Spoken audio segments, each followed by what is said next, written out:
Bienvenidos amantes del subsuelo, bienvenidos a Charlando de Minas, el podcast en español para aprender e invertir en el mundo de los recursos naturales. Buenos días a un nuevo capítulo de Charlando de Minas. Entre las novedades para esta temporada nos encontramos con el capítulo de hoy, que para mí es un capítulo muy especial.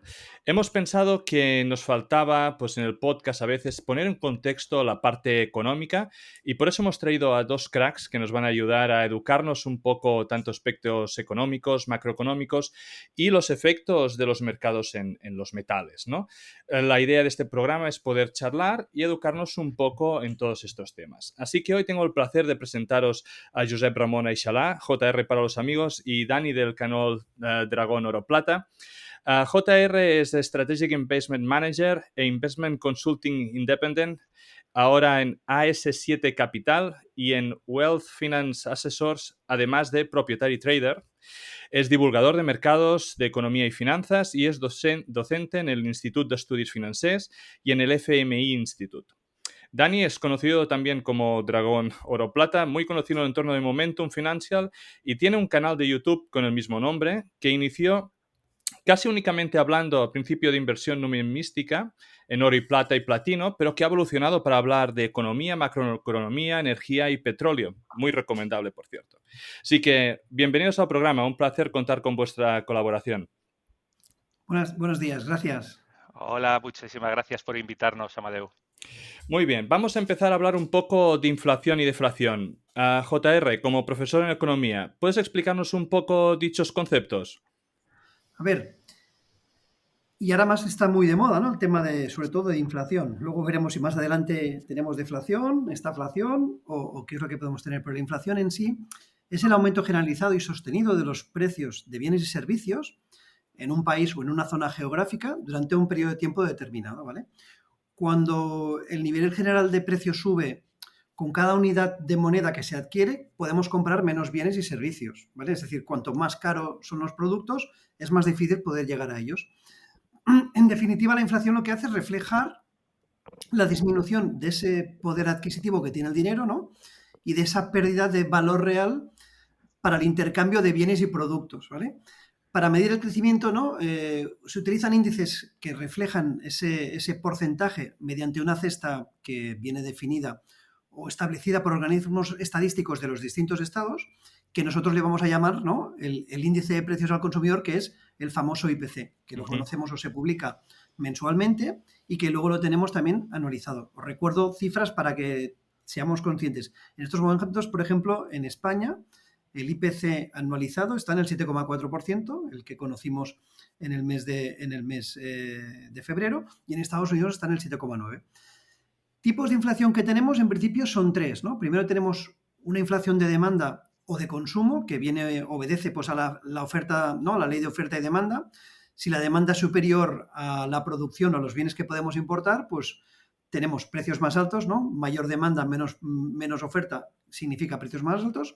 Luego tenemos una inflación por costes que viene determinada por ese incremento de los precios, ya puede ser de las materias primas o por los costes de producción como tal, y por tanto, para poder compensar esos incrementos de costes de materias primas o de producción, lo que hace, ¿no? La empresa o la compañía es incrementar el precio y distribuir ese producto con un precio mayor para mantener esos márgenes y para mantener esas ganancias que pueda tener. Y luego tenemos lo que se denomina la inflación de expectativas, que es aquella inflación que es la peligrosa, porque nos mete dentro de un círculo que podríamos denominar que es un círculo vicioso y que supone que en países o en zonas geográficas donde tenemos una alta inflación, empresas y trabajadores lo que hacen es aumentar salarios, aumentar costes por ese riesgo que hay de menores márgenes y de menor poder adquisitivo, y para contrarrestarlo lo que hacen es aumentar los precios, de manera que se entra en un círculo, en este caso vicioso, de inflación, que es muy difícil de parar. Por eso, ¿no? Los bancos centrales se preocupan, y para poder detener esos incrementos de inflación lo que hacen es, mediante sus políticas monetarias, pues enfriar ese consumo y esa demanda para que no se llegue a este punto de peligrosidad. Eso es la inflación. No sé si querías que siguiera con la deflación, Amadeu. Sí, sigue con la deflación porque creo que es como la otra cara de la moneda antes de pasar a otro Sí, concepto. la deflación sería el fenómeno contrario a la inflación, ¿no?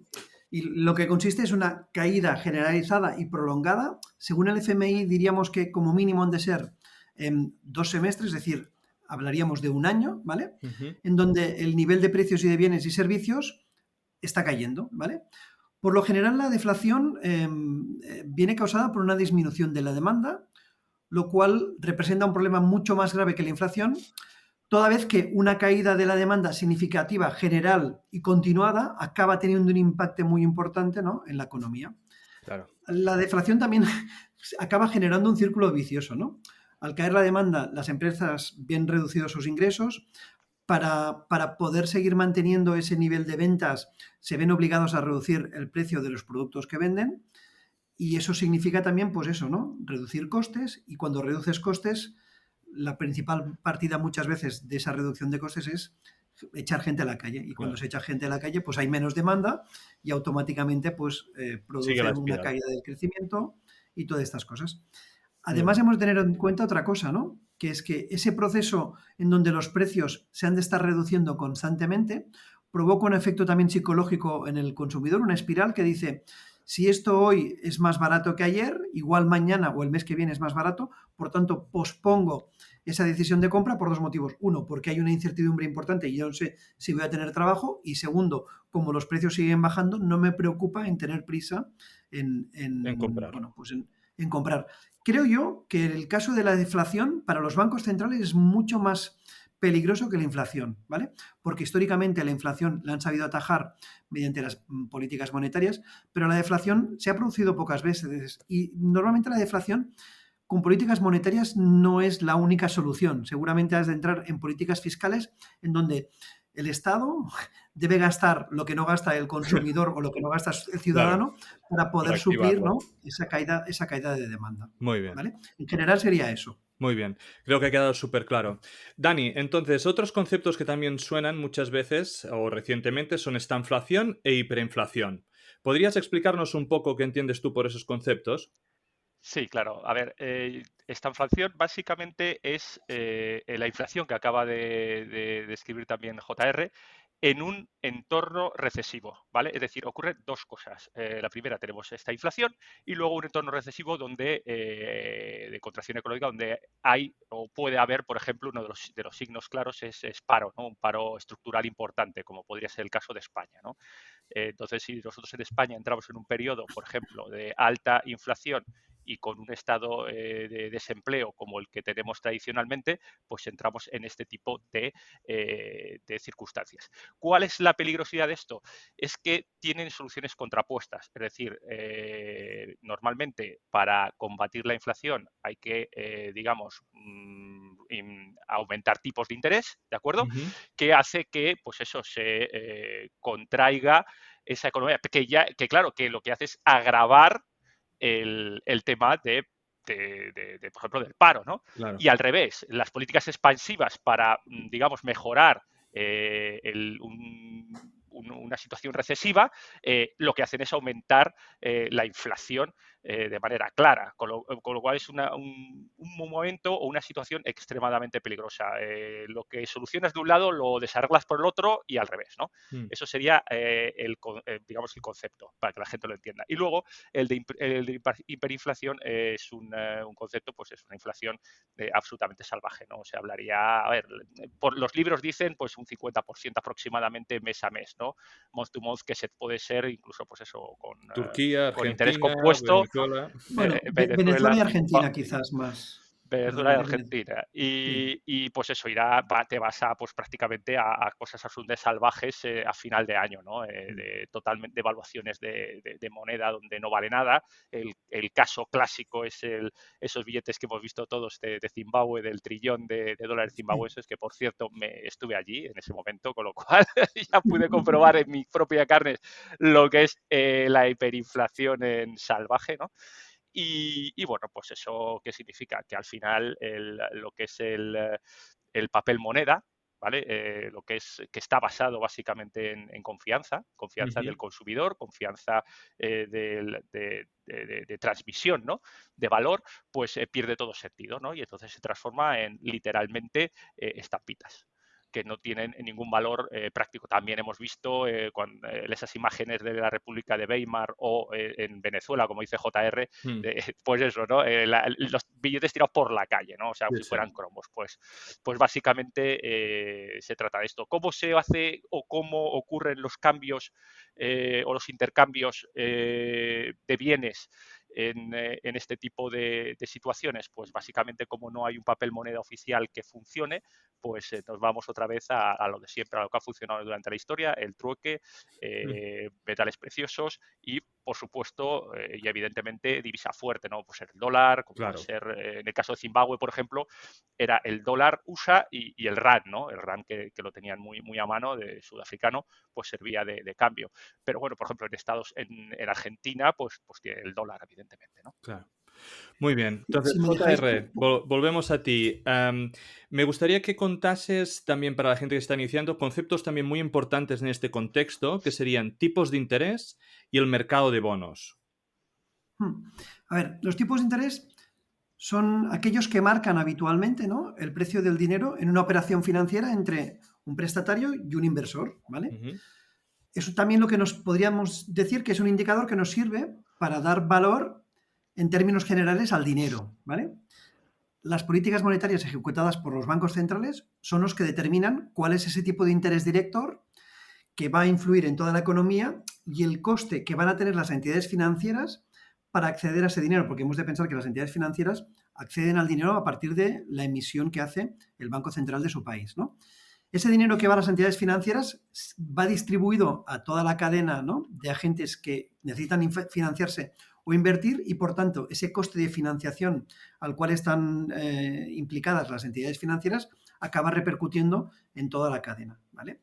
Y cuando hablamos de la renta fija o hablamos de un bono, es un instrumento de deuda que emite una empresa o una administración pública que lo utilizan para financiarse principalmente, y lo que hace el emisor de este bono es prometer devolver al prestatario el dinero, ¿no?, el dinero que le ha pedido en un plazo de tiempo determinado, y normalmente, como a contraprestación, recibe unos intereses que vienen fijados previamente y que conocemos como cupón. Digo normalmente porque en los últimos años, con todas las políticas monetarias y la represión financiera, nos hemos llegado a encontrar a estados que han podido financiarse con tipos de interés negativos. Es decir, claro. no encima no pagaban, sino que cobraban por emitir esa deuda, ¿no?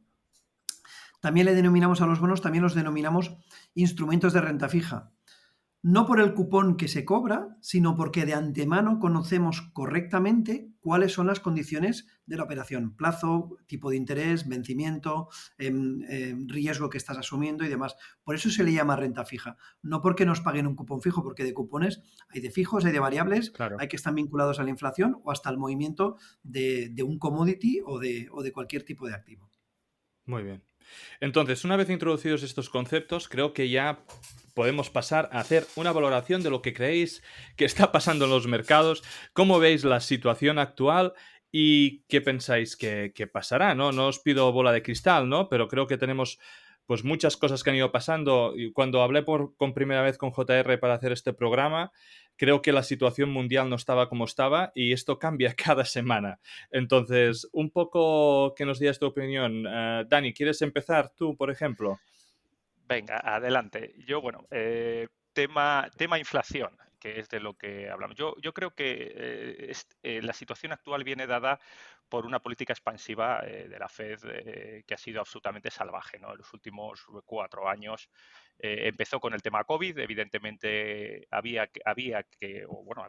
o por lo menos se tomó esa decisión para dar liquidez al sistema en una situación muy grave, con empresas cerrando, con gente, pues eso, como todos recordaremos, pues gente encerrada o teniendo crisis sanitarias, imposibilidad para viajar. Bueno, pues el mundo se paró durante 2 años, ¿no? Entonces, o por lo menos un año y pico, ¿no? Entonces ahí la Fed Ujú. metió mucho M2, ¿no? Que es base monetaria, ¿no? De lo que Sí, nosotros entendemos por dinero circulante,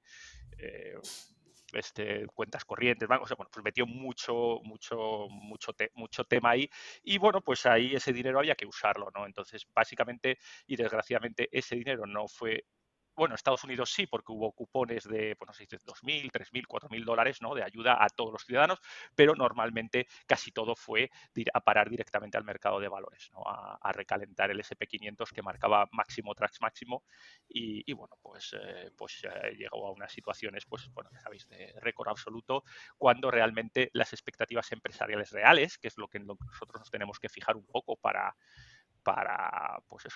invertir, ¿no?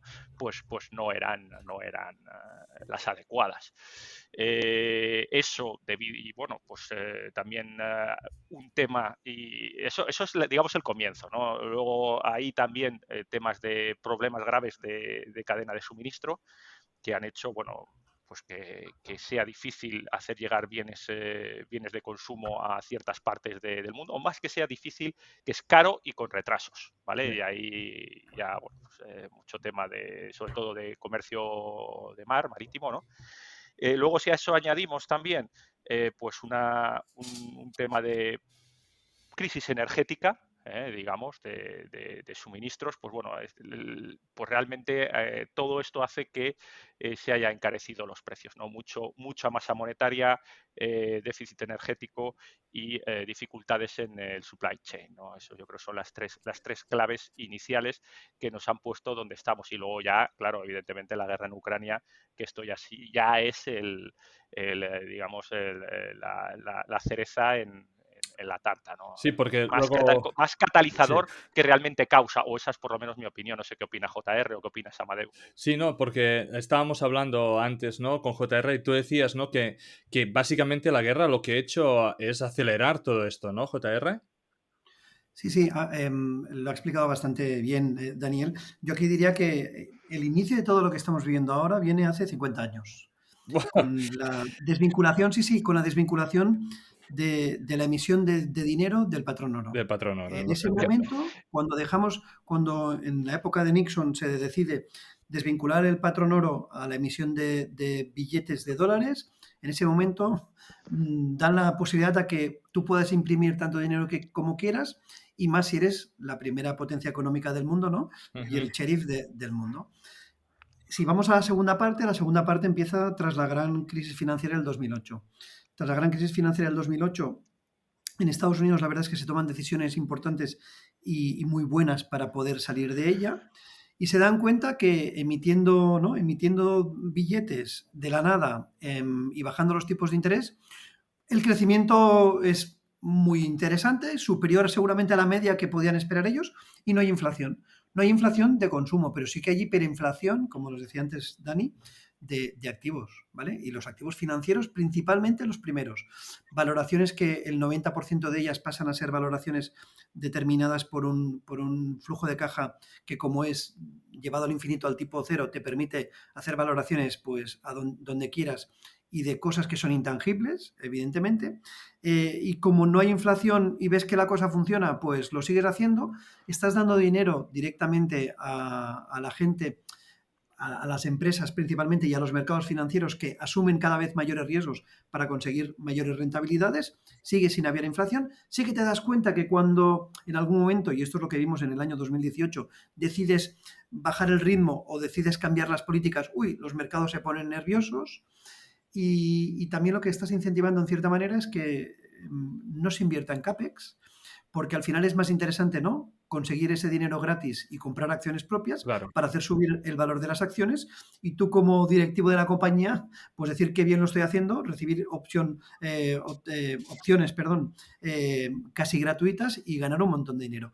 Viene la crisis del COVID, una crisis que nunca nadie hubiera imaginado, y entonces ocurre algo que enciende la espita o enciende, ¿no? La chispa para que la inflación se dispare. Y es que hay una contracción que supone que, bueno, pues que sea más difícil poder distribuir con esa rotura de la cadena de distribución, pero además hay cheques, especialmente en Estados Unidos, gratuitos en Ujú. grandes cantidades, que dinero en el bolsillo de la gente, pues cuando te le dejan consumir, significa una explosión de consumo. Y esa explosión de consumo con una restricción por la cadena de distribución y porque no se había invertido en CAPEX, etcétera, etcétera, supone una explosión de la inflación, que inicialmente nos dijeron que es transitoria, pero ahora seguramente ya se les ha escapado de las manos, ¿vale? Recordar que en el famoso Jackson Hole del año, creo que era del año 2020, el señor Powell, ¿no? Hicieron, bueno, y la Reserva Federal hizo un gran estudio que se presentó en Jackson Hole en agosto del 2020, en donde, bueno, tenían claro que la inflación permitirían que fuera un poco más alta de sus estimaciones habituales o de su inflación promedio, que está alrededor del 2%, pero es que no olvidemos, está en el 7,9 en estos momentos. Claro. Entonces, vale. Yo quería resaltar sí. una cosita, Amadeu, lo que acaba de decir JR me parece espectacular y el dato y uno de los datos claves que explican también la crisis energética en la que estamos es esa falta de inversión en CAPEX que ha mencionado, ¿no? Las empresas de energía, las empresas generadoras, digamos, las empresas de generación primaria, y aquí entran todas, entra energía, entra agricultura, entra pesca, entra minería, entra todo. Y Amadeus sabes sobre todo la parte de minería, que claro, si te están pagando, ¿qué voy a decir yo? Por ejemplo, en la plata a $16 la onza, evidentemente no vas a endeudarte, o sea, como mina no vas a endeudarte para hacer exploraciones nuevas, para tal, pues sé que a 5 o 10 años, sabiendo que ahora mismo no se paga con $17 onza, prácticamente cubres tus costes y ya está. Entonces, evidentemente, no te vas a meter en camisa 11 varas, sigues como estás y ahí te quedas, ¿no? Entonces, claro, lo que no se entiende es que, evidentemente, el CAPEX sirve para eso, sirve para tener un futuro a 5 o 10 años con nuevos equipos y nuevos servicios para, bueno, pues eso, para asegurar un flujo de producto, y estoy hablando de nuevo otra vez de empresas primarias, de cosas que puedes tocar, ¿vale? Para los próximos 10 años, cosa que no ha ocurrido. Y el problema es que no se puede arreglar de 6 meses o de un año al siguiente. Claro. Ahora no puedo, por mucho, aunque meta 10 veces el CAPEX, no puedo explorar y encontrar 10 veces más minas que si lo hubiera en un año, ¿no? Por ejemplo, poniendo el ejemplo de las minas o poniendo el ejemplo de pozos petrolíferos, ¿no? Y entonces yo creo que eso también explicaría, digamos, ese déficit energético y de materias primas que tenemos, ¿no? Y que quería resaltar este punto que ha hablado JR de la falta de CAPEX. Es que es así, es que es mucho más divertido y mucho más inmediato, ¿no? Sabemos que el ser humano somos de esto inmediato, ¿no? Nos gusta comer dulces porque nos produce placer. Pues es mucho más fácil, ¿no? Emitir deuda con tipos cero o casi cero, y eso, comprar acciones que hace subir el precio de la acción, hace subir el beneficio por acción porque reduces el número de acciones que están en circulación, y tú como directivo eres fantástico. Pero evidentemente, pensar en invertir a 5 o 10 años, no. Eso no hace falta, porque al final la demanda tampoco es tan exagerada y no es necesario hacer inversiones pensando en 5 o 10 años. Ahora tenemos el problema, porque no hay todas esas inversiones que se tenían que haber hecho en muchos sectores que son claves, vinculados principalmente a las materias primas, no se han hecho. Y ahora veremos cómo se puede suplir esa y los bonus de directivos no van en función del CAPEX, van en función de los beneficios, del beneficio por acción, ¿eh? Y del precio de la acción. Y del precio de la acción, así es. ¿Vale? Un ejemplo que siempre pongo yo es exagerado, como por ejemplo, tras el COVID o en el COVID, la Reserva Federal decidió comprar bonos de compañías como Apple o Daimler Chrysler. ¿Era necesario que compraran bonos de Apple o de Daimler Chrysler? Quien realmente estaba sufriendo era la pequeña empresa americana y el pequeño autónomo americano. O el otro ejemplo que también pongo muchas veces. Resulta que la compra que hizo, creo que era Louis Vuitton de Tiffany's en Estados Unidos, vino financiada por una emisión de deuda que compró principalmente, en su mayoría, el Banco Central Europeo con tipos de interés negativos. Entonces yo también hago negocios de esta manera. Si me regalan el dinero, ¿para qué, no? ¿Para qué me tengo que preocupar de otras cosas? Muy bien. Entonces, puedo pagar valoraciones que están fuera de lugar, ¿eh? Claro. Y con eso puedo pagar valoraciones que están fuera de lugar. Claro. ¿Vale? Esa es la segunda derivada. La falta de respeto por el riesgo que han instalado, ¿no?, en la mente de los inversores, porque recordemos que llevamos 10 años, pues en general en las bolsas americanas y en las bolsas principales europeas muy buenos. Y con algún susto, que se ha recuperado entre 6 meses, ¿vale? El COVID se recuperó al cabo de 6 meses.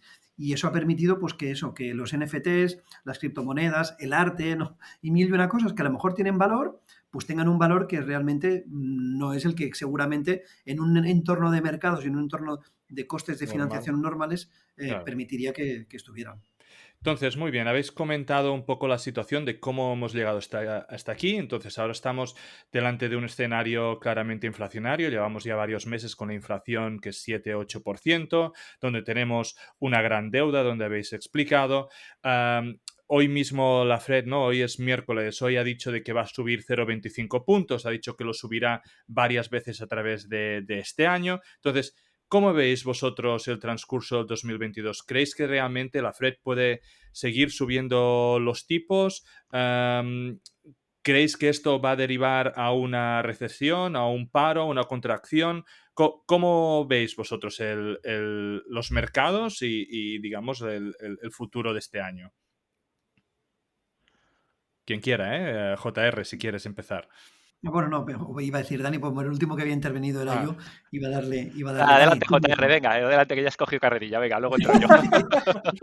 A ver, yo ya hace bastante tiempo y más seguramente del que a lo mejor a algunos les pueda recordar, ya hace tiempo que vengo diciendo que nos han estado vendiendo una moto que era magnífica y fantástica, pero se les ha escapado el experimento de las manos. Y cuando se te escapa el experimento de las manos, lo último que haces es reconocer que te has equivocado. Entonces nos venden un mantra que llevamos ya, ahora ya no, ahora ya lo han quitado, pero un mantra aquel que nos decían, la inflación es transitoria, ¿no? mm, Y han llegado a retorcer el vocabulario y las palabras para decirnos, ¿no? Que hasta la inflación en cierta manera era buena, ¿vale?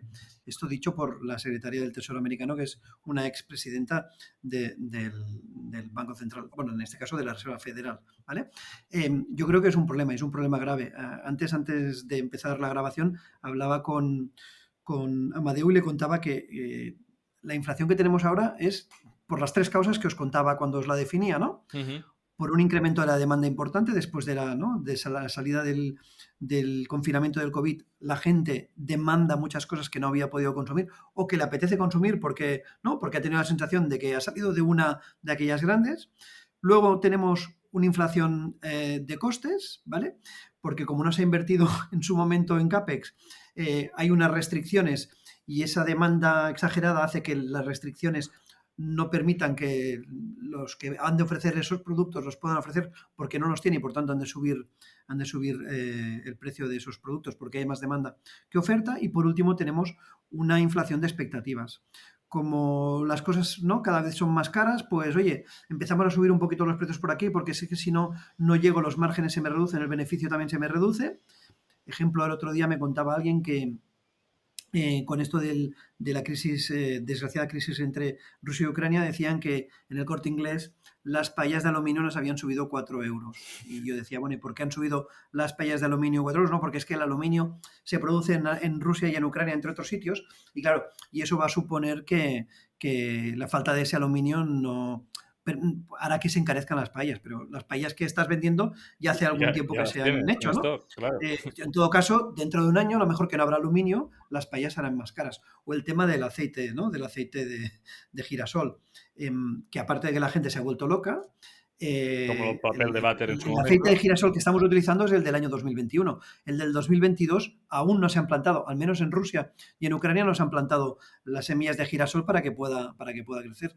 Y luego está demostrado que el ser humano tiene esas habilidades para encontrar sustitutos. Pero no, de momento ya, como ha habido una demanda excesiva de aceite de girasol, al menos en España, un litro de aceite que te podía costar entre 1 y 2 euros, dependiendo, ahora vale entre 3 y 4 euros, ¿no? Han incrementado el precio pues al doble porque ha habido ese exceso de demanda y eso va a ser problemas a futuro. Y los problemas principalmente los van a tener la gente de la calle, el ciudadano en la calle que por desgracia no tiene un factor o no tiene ese poder de fijación de precios, porque aunque pueda decir ¿no? a la empresa, oiga, que el sueldo me lo han de subir, si la empresa las cosas no le van bien, no va a subir los sueldos y evidentemente va a suponer que, bueno, pues que el consumidor tenga menos dinero en el bolsillo y eso va a suponer pues un menor crecimiento y a lo mejor también pues entrar en una posible estanflación o una deflación o depende de cómo vayan las cosas, pues en algo peor.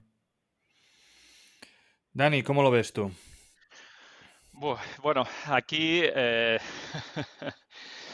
es difícil. Yo, de momento, la parte esa de transitoriedad, ¿no? Que se comenta, la verdad es que totalmente de acuerdo con JR, cómo lo ha afrontado la Fed. Y de hecho, lo que está hoy mismo, que como has comentado antes, esa subida de 0,25, a mí cuando me preguntan y tal, yo digo, ahora mismo, tal como está la situación, una subida de un 0,25% cuando la inflación está en 7,9, me parece, en Estados Unidos, es como escupir en el mar, ¿no? O sea, es decir, básicamente no tiene o no tendría absolutamente ningún efecto, ¿no? Hay que ver también si, claro, aquí la peligrosidad de esta inflación es que pueda ser, digamos, transitoria, pero ¿cómo lo explicaría? Transitoria de forma relativa, ¿no? O sea, es decir, sube la inflación, que luego podrá ser reducida con tipos, pero nunca va a ir por debajo del punto de partida. ¿De acuerdo? O sea, es decir, lo que va a hacer es ralentizarse esa inflación. Es decir, de que dentro del Daniel, año que viene. ¿Perdón? Daniel, ¿me permites que te haga un pequeño inciso de una Venga, cosa que dale. también explico muchas veces? La inflación de por sí es siempre transitoria. Solamente por el efecto base siempre va a ser transitoria. Pero los precios, como tú muy bien dices, son persistentes. ¿Qué quiere decir? Seguramente dentro de un año, cuando comparemos con los precios de ahora, la inflación va a ser mucho menor, pero los precios no habrán disminuido, sino que los precios seguirán siendo altos, ¿vale? Y mucho Así más es. altos que los que vimos después de la salida de la crisis de la COVID, pero Ah, clarísimamente. Así es. Y yo creo que es únicamente cuando hay realmente algún shock puntual es cuando los precios pueden volver, pero esto es una cosa, eso sí que realmente es una transitoriedad extrema. Es decir, cuando hay un shock por ejemplo, elemento o en un activo muy determinado que hace que suba el precio y ya digo que es un elemento aislado y que luego normalmente suele tender otra vez a bajar a precios normales cuando se soluciona este shock, ¿no? Pero lo que estamos hablando me temo que es lo que hemos hablado antes, ¿no? Que subirá y luego, pues, digamos que se mantendrá, ¿no? Efectivamente, con una inflación, un crecimiento menor, pero el crecimiento va a estar ahí, ¿no?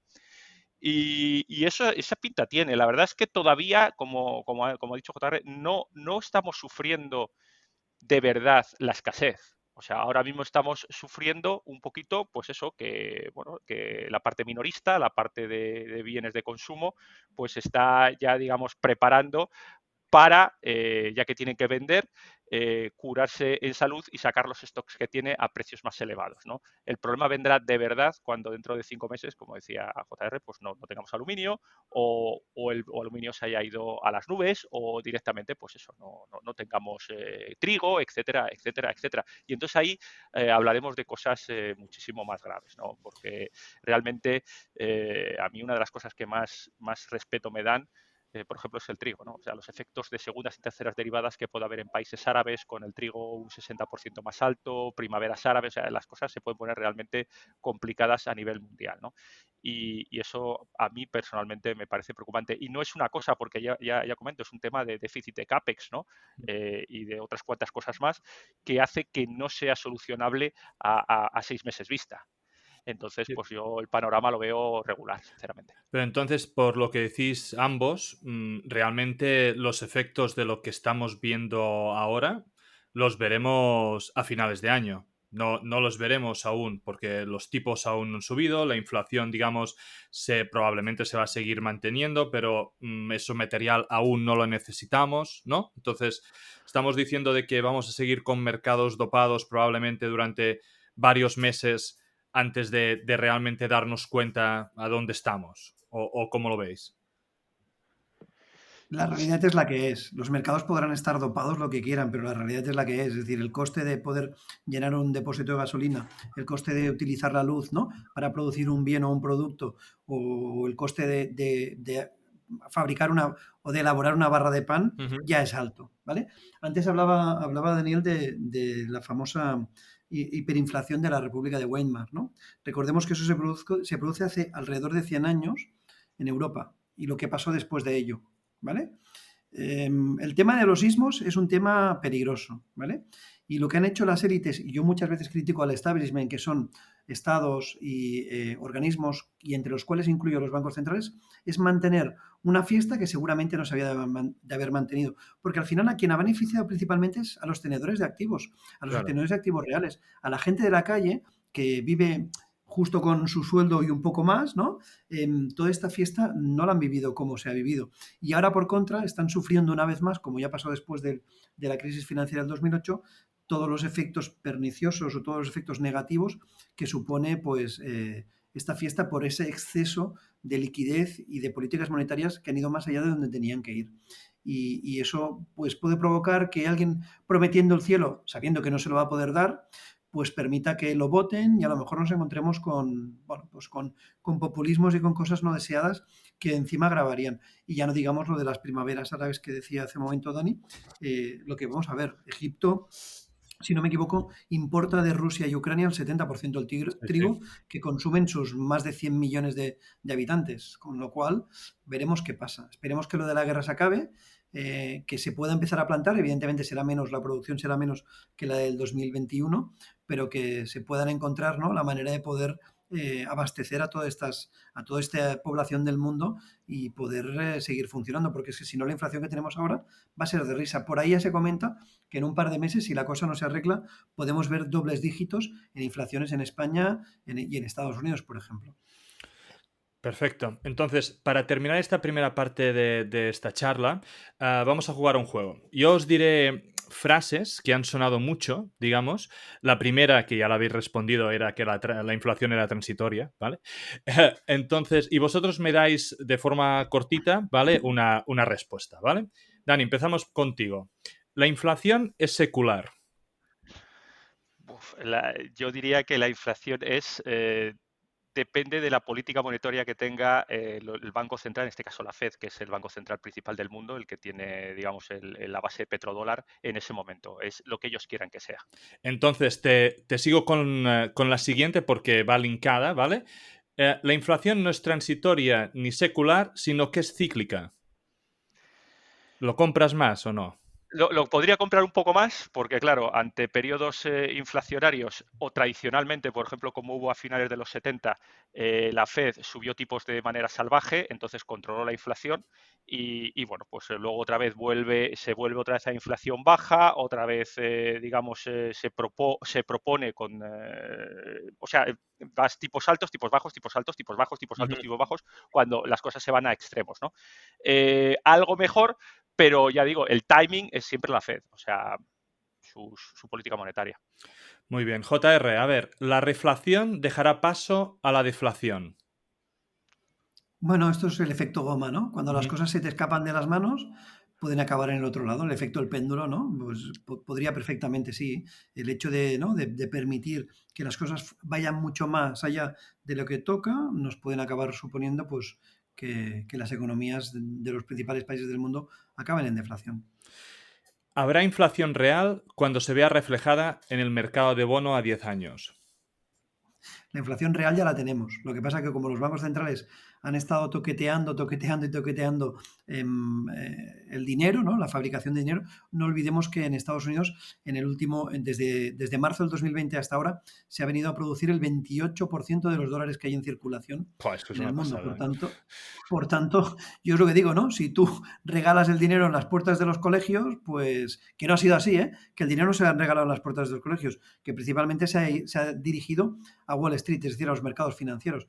Pero cuando tú haces esto, pues evidentemente hoy, a día de hoy, el bono a 10 años no refleja la inflación real. Antes le decía a Amadeu también, antes de entrar en el directo, según esa famosa regla de Taylor, que hasta en el año 2018 la misma Reserva Federal con sus servicios de estudios hacían un informe sobre lo que significaba la regla de Taylor y demás, que lo que hace es poner en contexto qué tipos de interés tendrías que tener con la inflación actual, el crecimiento actual y las expectativas a medio plazo de inflación y de crecimiento, pues la regla de Taylor dice que en estos momentos los tipos de intervención en el mercado monetario por parte de la Fed deberían estar entre el 9 y el 10%. Y en cambio los tenemos en el 0,25, ¿no? Entre el Ujú. 0,25 y el 0,50. Por tanto, vamos por detrás porque precisamente hemos toqueteado más de lo que tocaba eh, toda la economía financiera.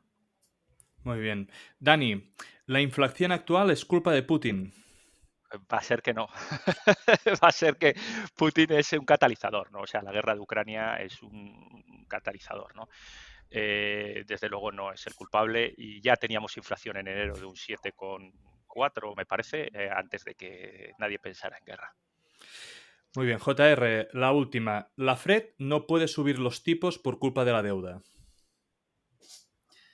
Frase que utilizo también muy a menudo. La Fed es rehén de sus palabras, es esclava de sus actos y es prisionera de los mercados. Por tanto, sabe que haga lo que haga, tiene un problema y tiene un problema gordo. No olvidemos que los estados, y tras la COVID más aún, están con unos porcentajes de deuda sobre PIB impresionantes. Estados Unidos, el gobierno americano debe 30 billones de dólares, es un 30 y detrás 12 ceros, y sigue teniendo un déficit anual que también está desbocado, con lo cual difícilmente los tipos de interés los van a poder subir mucho, pero tienen el problema de que la inflación está desbocada y que hay hiperinflación de activos, y veremos cómo pueden frenarlo todo esto. Muy bien. Ahora pasemos a la segunda parte de la charla, que será mucho más breve, pero que es por eso que tenía especial interés en que viniera Dani en el programa, que es un poco cómo nos protegemos aquí, ¿vale? Y recomiendo firmemente el canal, tiene diversos episodios donde cuenta un poco lo que seguramente va a explicar de forma resumida hoy, pero dime, Dani, ¿cómo crees que la audiencia, los oyentes, debería protegerse para no perder el valor, ¿no?, del dinero durante este tiempo? ¿Qué es lo que tú recomiendas? Hombre, yo recomiendo commodities, cosas que se puedan tocar y inmobiliario, ¿vale? Ahora voy a empezar a escribir cualquiera de ellas. En principio, el tema, por ejemplo, empezamos con lo fácil, ¿no? Que ha sido siempre en España el inmobiliario. El problema de esto es que para tener acceso ahora mismo a un bien inmobiliario que pueda tener rentas, ¿no? Y que pueda reservar valor, eh, está bien, por un lado está muy bien, porque al tener en teoría tipos bajos, el acceso es más sencillo, ¿vale? Pero precisamente por eso mismo tienden a estar sobrevalorados. En unidades monetarias locales y además piden evidentemente depósitos de entrega, pues ya sabéis, desde el 2008 en torno al 20-25%.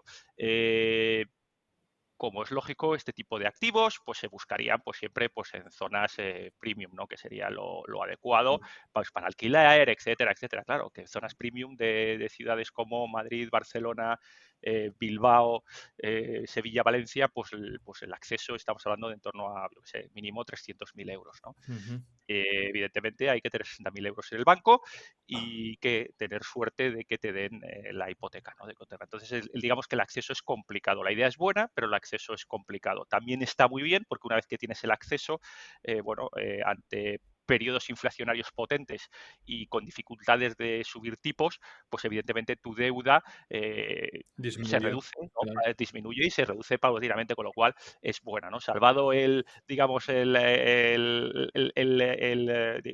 puerta de entrada a Sí. esto, pues podría ser razonable. El problema de esto es que no todo el mundo tiene 60, 70, 80.000 euros reservados para esto, ¿no? Entonces, claro, pues dices, pues, ¿y ahora qué hago? Porque yo a lo mejor solo, pues como la gente normal, ¿no? Como decía JR antes, oye, pues es que yo a lo mejor ahorro 500 euros al mes, que ya es ahorrar, ¿eh? En los tiempos que corren, ¿no? O sea, después de pagarlo todo y tal, y yo sé qué, y vivir, pues bueno, pues tengo 500 eurillos, 400 eurillos al mes y bueno, pues puedo hacer algo, ¿no?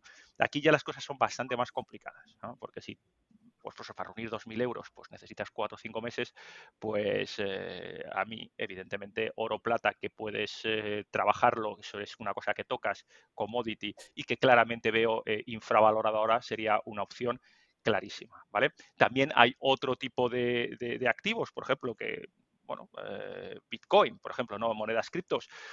Yo ahora mismo el comportamiento que estoy viendo en tiempos convulsos, que en teoría, o la teoría decían hace, ¿qué os voy a decir? 6, 8, 10 meses, que no tenía correlación con nada, o así lo vendían, ¿no? Dices, oye, tiene unas correlaciones de mercados mínimas, no tiene correlación con el SP500, pero tampoco tiene correlación con oro, con metales preciosos, no tiene correlación con ETFs de tal. Y está demostrando que realmente las criptos tienen mucho, mucho que ver con SP500 y el flujo de dinero. Es decir, todo el tema digamos, de quantitative easing han ido mucho, mucho, mucho a la parte cripto. Bueno, al Con lo final, cual, hay mucha gente que lo usa como un activo o que lo ve como un activo de riesgo, ¿no? Entonces supongo que al mínimo susto, pues deciden quitarlo, ¿no? Claro, sí, pero el problema de esto es que esos son mercados over the counter, o sea, es decir, no Claro. están regulados o no están regulados tan fácil. Entonces puede haber unas caídas de un 30% un día y a correr todos, ¿no? Yo eso yo, a ver, esto es como todo. Hay gente que le ha ido muy bien, por supuesto, tiene todo mi enhorabuena, mi reconocimiento y si lo sabe hacer, ¿no? Pero yo creo más para trading gente especialista en ello, no para alguien de la calle, una familia, ¿no? Un padre de familia que no se dedica a esto y tal, pues no, eso de entrar en criptos, pues hombre, con muchísimo tiento, ¿no? Y sobre todo también, pues lo que acabas de comentar, ¿no? Con dinero que te sobre y que puedas, como quien dice, que vaya al casino, ¿no? Mm. Mónaco y ver qué pasa, ¿no? Oro y plata, pues es razonable. ¿Por qué? Pues eso, ¿no? Porque sobre todo la plata, más que el oro, claramente infravalorada. Puntos buenos, eso, uno, infravalorada. Segundo, no es contraparte de nadie, de nada. Es decir, una vez que lo tienes en tu poder, lo tocas y tienes tu moneda de oro, tu moneda de plata, resiste y ha demostrado los últimos 2000 y pico años que resiste la inflación como nada, ¿vale? Siempre que se mantiene valor, ¿no? Luego también hay otra manera de verlo. A mí me gusta verlo como un receptor de energía, es decir, la energía que se usó para extraer ese oro y esa plata queda como almacenada en ese oro y esa plata al ser un bien finito y difícil de extraer, ¿no? Y cada vez más difícil, incluso con técnicas nuevas, nuevas tecnologías, que por cierto, como hemos hablado antes, al no haber habido CAPEX, no hay nuevas explotaciones claras tanto de oro como de plata, pues evidentemente tiene pinta de que bueno pues de que se vaya a revalorizar como mínimo y como mínimo como siempre ha hecho digamos proteger contra la inflación, o sea que no Ujú. pierdas, vamos a decirlo así, pero creo que sinceramente tiene opciones de muchas opciones de ganar. Bueno, y otra cosa, ¿no? Que ahora se ha visto, y creo que lo podemos ver más los europeos con la guerra de Ucrania, ¿no? Hay mucha gente que quiere salir del país, necesita medios. Al final, si tú tienes, como comentas muchas veces, ¿no? En tu canal, tienes el dinero allí en mano. Eso es algo que no necesitas ir a un cajero, que no, si te lo cortan no hay ningún tipo de problema y al final te queda con un asset real, ¿no? Como para poder hacer frente a una primera necesidad. Um, Sí, totalmente es así. De hecho, lo estamos viendo incluso en Rusia ahora mismo. En Rusia han cortado un montón de temas de pagos, Visa ya no funciona, etcétera. Bueno, tienen sus propios sistemas, sus propios bancos. Bueno, sí, pero mañana hemos visto cómo desde Occidente pueden cortar un país prácticamente, sacar digamos, bloquear, congelar activos. absolutamente todo, activos de todo tipo, que ya hay cosas que que parece increíble, ¿no? O sea, que puedan incluso en extranjero de personas físicas que no tienen nada que ver con Putin o ningún tema político, ¿no? Que te congelen cuentas, ¿no? Me parece sorprendente. Ya, o sea, independientemente de si se está de acuerdo o no se está de acuerdo con las acciones políticas, ¿no? No tiene nada que ver. O sea, el hecho de que haya empresas que tengan tantísimo poder o empresas y gobiernos para bloquearte, ¿no? Parece sorprendente. Y sobre todo, y lo estamos viendo desde fuera, ¿no? Que no podemos medio sonreír, ay, mira, como los rusos ahora toca ser los malos, esto evidentemente hablado muy entre comillas, ¿no? Sí. Pues qué bien, que se lo merecen y tal. Ya, pero cuando y seas tú el malo, ¿qué te van a hacer? Te van a hacer lo mismo y pues eso, ¿no? El tema es que si tú tienes oro y tienes plata, puedes salir. O sea, es decir, eso se cambia a cash, o sea, se cambia por moneda inmediato en cualquier lugar del mundo. Ahora mismo yo me voy con un soberano a Papúa Nueva Guinea o con 10 soberanos y lo convierto en riqueza o en papel moneda local de manera inmediata. O sea, la liquidez es absolutamente extrema y realmente 5, 6, 7, 8 monedas, 7, 8 Krugerrands, por ejemplo, que ahora mismo están en torno a 1900 y pico, 1850, entre 1850 y 1900 euros, 10 monedas en el bolsillo, me estoy llevando prácticamente 17, 18 mil euros sin ningún problema para ser cambiado en caso de emergencia, donde sea, ¿no? Sales corriendo con la familia, como ha pasado en Ucrania, te llevas tus monedas en la mochila, cruzas a Cracovia, o a Polonia o a cualquier otra frontera, y ya inmediatamente, pues oye, con monedas de oro empiezas cambias a slotis y ya tienes, oye, por lo menos un apartamento, un no sé qué, comida, acceso a un montón de historias, ¿no? Y aunque tu tarjeta Visa no valga nada, ¿no? O tus bancos se han sido bloqueados, o los rusos han hackeado tu banco, y esto yo creo que como mínimo, y es una recomendación que siempre doy en el canal, ¿no? Que menos que tener un 15-20% de tus activos, ¿no? En oro o plata para este tipo de cosas, ¿no? Que nunca pasan hasta que Hasta pasan. que pasan. Yo, por ejemplo, estuve curiosamente, dio la casualidad que estuve en Ucrania en noviembre. Yo, como veis, estoy siempre en los sitios más divertidos, en el momento más adecuados, ¿no? Me tocó Zimbabue y en Ucrania estuve en noviembre, y la verdad es que allí la vida era normal. Allí, pues era pues la gente iba a cenar, la gente, pues bueno, pues hacía vida normal. Y de un minuto o de un día a 2 días después o a 2 meses después, pues la misma gente que yo conocí allí, está corriendo a la frontera. Las mujeres y los niños corriendo a la frontera, y ellos, gente que no ha cogido un arma en su vida, pues preparados para defender su país, ¿no? Con lo cual ya os podréis imaginar, si eres capaz de enviar a tu mujer y a tu hijo con 10 o 12 Krugerrands en el bolsillo, pues seguro que les va a ir bien. Bueno, y no solo eso, ¿eh? Y ahora, JR, quiero que nos des también tu opinión, pero escuché por la radio de que, o sea, hay la frontera principal, que es la que todos vemos, pero un poquito más abajo hay otra frontera donde allí, digamos, solo pasan coches BMW y Mercedes, entiéndeme. Entonces, depende de seguramente el dinero que traigas. Hay Es más pase VIP, fácil. seguro, como en todos Seguro. los sitios siempre ha habido pase VIP. Incluso Entonces, para los que se escaparon de Alemania nazi también llevaban pase VIP para los mercantes que iban a Estados Unidos, los barcos de Entonces, pasajeros. Ahí es lo de siempre. de que no salen todos los hombres no es o que se quedan todos los hombres no es verdad. Todo depende, supongo, de por dónde pases y si tienes ese pase VIP que al final, cómo lo compras, ¿no? Si no, Claro, yo hablo de familias normales, sí, porque sí, claro, sí. evidentemente oligarcas y tal, pues evidentemente ya se buscarán ellos la vida políticamente, etcétera. Hablo de la familia normal, que realmente yo creo que los que nos están escuchando pues somos gente normal, ¿no? Claro. Entonces, pues eso, que nos puede facilitar la vida. A lo mejor tener 5, 6, 10 moneditas de Kruger, ¿no? Un poquito de tal, pues nos puede facilitar la vida en un momento o en ciertos momentos. Y creo que, y no estoy hablando de un tema de guerra, estoy hablando pues de muchas maneras de funcionar, Mm. ¿no? Por ejemplo, a la hora de, pues eso, planear un complemento a una pensión, que también, pues eso, tiene toda la pinta, incluso por simples temas demográficos, que va a haber problemas en las pensiones dentro de 20-25 años, por si ahora mismo tenemos un pagador por un receptor, por cada jubilado, o sea, perdón, tres trabajadores por cada jubilado. Dentro de 20 años, a no ser que ocurra un milagro de inmigración de alta calidad.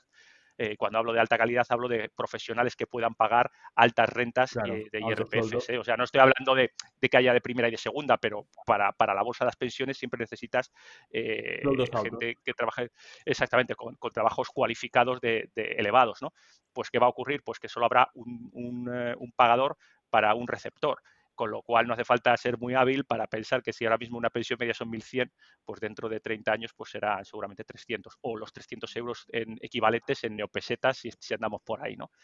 Es decir, tienen bastante utilidad, oro y plata, y un tema, o sea, una facilidad de acceso importante. Todo el mundo puede comprarlo. ¿Y tú, JR, qué opinas? ¿Cómo te estás protegiendo? ¿Cómo recomiendas a la gente que se proteja, digamos, en estos tiempos? ¿Y qué opinas un poco de lo que ha comentado Dani? Primero de todo, evidentemente, lo que va a hacer todo el mundo, intentar hacer es tener un equilibrio presupuestario, ¿no? A nivel familiar o a nivel Estado.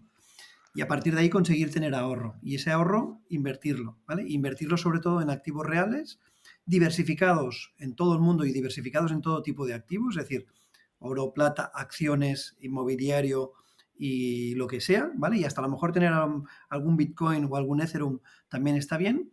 Y sobre todo intentar aprovecharse de que hemos de pensar que las clases medias o la gente que no tiene ahorrado, no tiene activos financieros, perdón, activos reales detrás, en estos momentos está sufriendo, mientras que los que tienen activos reales detrás, pues seguramente están recibiendo unas rentas porque tienen unos inmuebles alquilados y por tanto pueden incrementar el pago por ese alquiler y demás.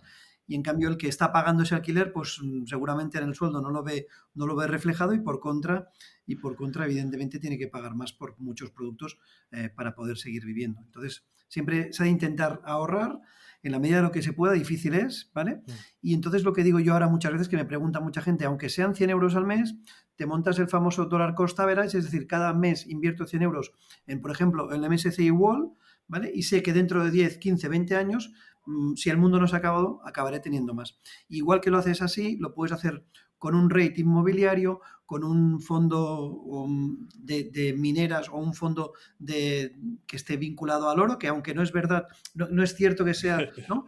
O el tener el activo como tal, estás cerca de ello, ¿no? Y si puedes tener también alguna monedita de oro, pues fantástico. Lo único que, evidentemente, aquí lo que te iba a preguntar, Dani, ¿no? En casa tienes que tener entonces una caja fuerte para guardarlo y no tener ningún susto, ¿no? Bueno, Eso a ver, también se ha de tener en cuenta. sí, no, a ver, no es para tanto, me refiero. Primero porque el oro ocupa poco, ¿vale? O sea, 10 monedas en una casa son difíciles de encontrar si se esconden medianamente o se guardan medianamente bien. La gente tampoco, o la gente que tenemos o que hablamos de metal, tampoco damos especialmente publicidad, ¿no? A si tienes una, 18, 25, 2 o 3. Es lo primero con lo que uno se sienta cómodo, ¿no? También es que hay varias localizaciones, ¿no? O sea, es decir, no solo, no puedes poner todos los textos en la misma, o sea, todos los huevos en la misma cesta, no vas a poner todas las monedas o todo, digamos, el metal que tienes en un mismo lugar, ¿no? Hay otros sitios, ahí se puede diversificar, ¿no? Pues tienes gente de confianza, por ser tus padres, por ejemplo, ¿no? Oye, papá, guárdame esto, anda, que tal, o déjalo por ahí escondidito. Por ejemplo, ¿no? Y ya digo, no es tan complicado porque no ocupan tanto. Digo, si podemos sacar 10 monedas que prácticamente entran en un monedero, ¿no? Pues imaginaos, si estamos hablando a lo mejor pues eso, de 18.000 euros que entran en un monedero. Yo creo que no ocupa tanto espacio. La plata es un poco más compleja, ¿eh? La plata sí que es verdad que ocupa espacio, Claro. bastante más, y ahí hay que ya hacer algún plan, pero manejable, creedme, no es una cosa Sí, sí, escandalosa. Hombre, seguro. si me dices, te me dice, oye, no, es que tengo 200 kilos de plata, digo, hombre, joder, pues oye, enhorabuena, yo primero daría la enhorabuena, no así de entrada, ¿no? Pero eso ya crea problemas logísticos un poquito más potentes, ¿no? Pero para gente que empieza, que ahorra poco, o sea, hablo, pues eso, lo que estamos hablando, ¿no? Familias normales que no van a andar, pues eso, no van a ganar 200 kilos de oro, ¿no? Pues no, evidentemente no, empezarán pues con poquito, una moneda aquí, una cosa ahí, y ya digo, pues simplemente diversificando un poco. Ahí sí es verdad, sitios, hay gente que puede tener mucho dinero. Yo, por ejemplo, sí recomendaría para, por ejemplo, tener a alguien que pueda tener más de 100.000 euros, 100.000 euros en oro físico, ¿no? Ya las cosas se ponen delicadas, ¿no? Tenerlo en casa es complejo, por mucho que diversifiques ya sigue siendo complejo.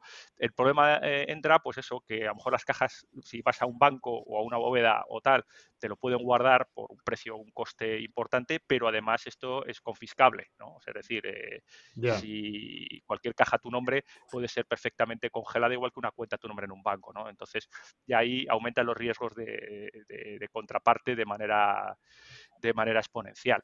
Entonces, a partir de ahí ya es complejo, hay que tenerlo bien pensado cómo hacerlo. Pues Ya ha podido congelar al Banco Central ruso, ¿no? Ya ha podido sí. congelar A mí me puede alrededor coger de la cuenta por 300.000 una... millones de Claro, dólares, ¿no? me Pues puede congelar la cuenta por una multa de tráfico. Imaginaos, si no pueden, así que nos puede hacer maravillas. O sea que, en fin, pues así. Pues muchísimas gracias, chicos, JR, Dani, por venir, por vuestro tiempo y por compartir vuestros conocimientos con la audiencia. Creo que ha sido un programa muy interesante donde hemos repasado temas básicos de mercado que son importantes para cualquier inversor, sobre todo los que se están iniciando. Y hemos visto un poco cómo protegernos delante de esta incertidumbre que nos viene. Muchísimas gracias, chicos. muchas Bueno, gracias y un abrazo a todos. muchísimas gracias, Amadeu. Y nada, cuando queráis, aquí me tenéis con el Fenómeno JR, que no lo conocía, la verdad es que muy bien, muy bien. Me lo he pasado estupendo, la verdad que sí. Con ganas de repetir, cuando queráis, Gracias. me llamáis, Perfecto, aunque sea para hablar de fútbol. Claro que sí, Venga, también. perfecto. Chao. hasta luego, gracias a La otra. todos. Este podcast no deja de ser un relato personal de mi camino para aprender en el mundo de la inversión de las materias primas. En este podcast vamos a intentar sacar contenido educativo, entrevistas con empresas y tesis de inversión para que juntos podamos aprender de este fascinante mundo del subsuelo. Si crees que el contenido vale la pena, por favor dale me gusta, suscríbete al canal y compártelo. Soy Amadeu Bonet, bienvenido a Charlando de Minas.